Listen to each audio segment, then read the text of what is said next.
It is 5:30 a.m., day 3, and I'm really looking forward to this because day 4 is a rest day. So I just have one more run and then I get to relax, at least for a day. Circling back to the challenge for a second, 100 miles is not really that big of a deal.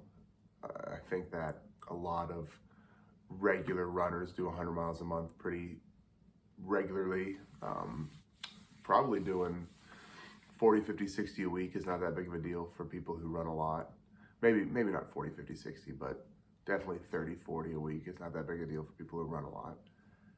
Now, one of the things that I was interested in is would I be able to do this from basically a cold start? I haven't run 4 miles in a year. I certainly haven't run 100 miles in a month. I don't think ever. I think when I was training for the marathon, my month got split up, and so I never ended up actually running 100 miles. And it's been more difficult than I thought it was going to be the first couple of days. I really did not expect this level of resistance from my own body and from the road. But it is a good learning experience, and it kind of keeps me back in the saddle of athletics and making sure that I'm taking care of my body. So before I ran, I used my heat pad. I heated up my hip and my legs, and I'm gonna go stretch and run.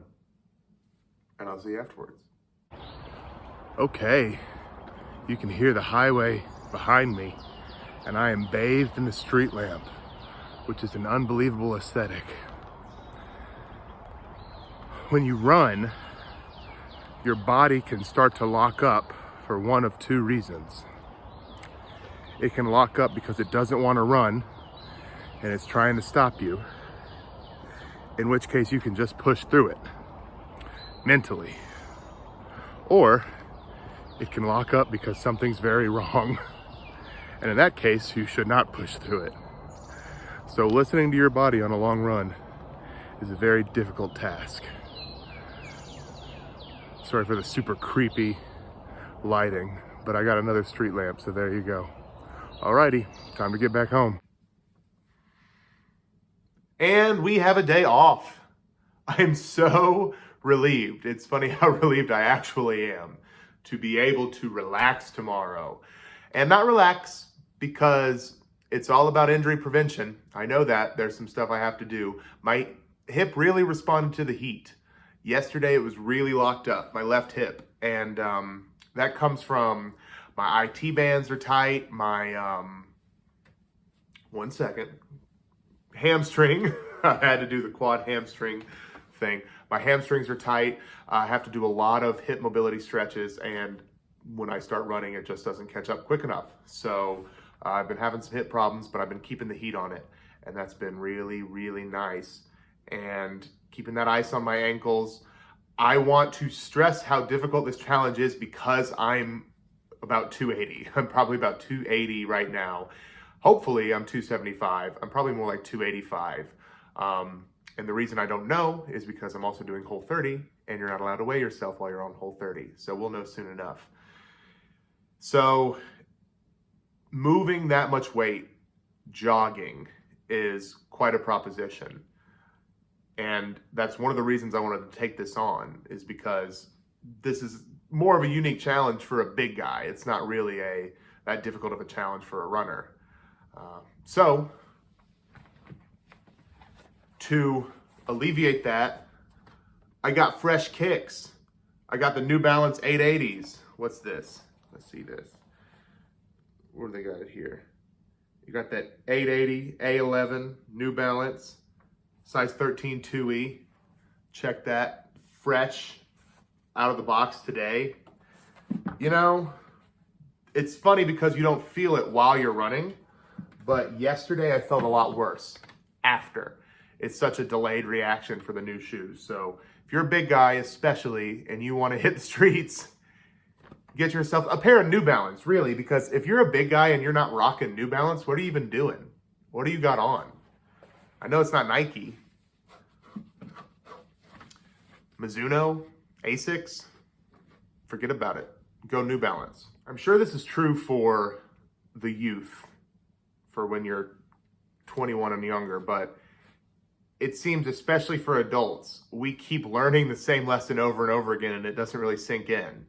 And in this case, it's once again obvious to me, before you start something, it seems so difficult, like Whole30, like running 4 miles a day. And then after you're done, it doesn't seem that difficult anymore. I guess childbirth is another one, but that's a different story. But what's funny is we never seem to get that into our subconscious. We always think it's going to be more difficult than it actually is, or we're always more worried about the actual challenge. So I guess I'm going to try to learn that this time, to use that to stop procrastinating, to improve my personal life. But it's just an interesting thing that yesterday when I felt down, I was like, this is so hard. I don't think I'm going to be able to do this. And then today I feel better and I'm like, that was easy. That wasn't that hard. I probably could have done more. So maybe just try to get that through my thick skull. And other than that, let's get the big board and then we're done. Going into row 2 today, baby. So we've already done almost 9. And then we did another 4.4. So 1, 2, 3, 4, 13. So we're at about a little less than 13 and a half. So 13, maybe 0.3. Yeah. And then close this out. I'm getting better at this drawing thing.